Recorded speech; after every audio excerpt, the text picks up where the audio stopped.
Hi guys, it's Kiki from Yarn Society, and I wanted to show you how to do a seamless finish on your amigurumi piece. So here we're ending with 6 stitches. We are going to fasten off and pull the yarn through. If you have a stitch marker, you can remove it at this point. You will take a yarn darning needle and insert your yarn into the needle.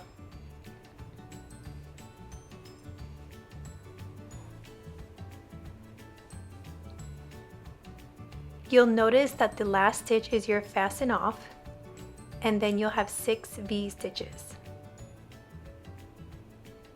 You'll want to go into that first V right down the middle with your yarn darning needle and pull it through.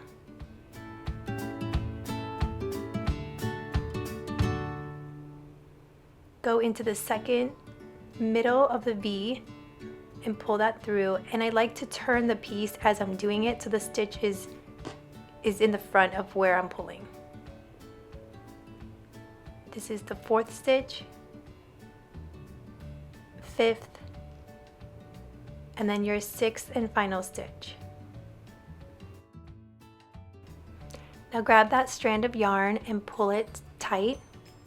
You'll want to make note that there is a small hole in the middle, and that is where you'll put your yarn needle, but you do want to watch it as you pull it a little bit tighter. Kind of want to make sure you know where that hole is. So insert your needle through that hole and weave it through the opposite side of your piece.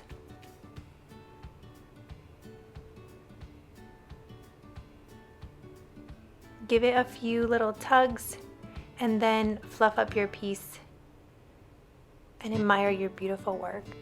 This is an awesome technique to do when you're finishing an amigurumi head with a snout and the last round is in the front of the face.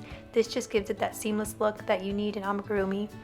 If you guys already do this technique, let me know in the comments, or if this is something new and you have tried it and you like it or you don't like it, let me know. I'd love to hear from you guys.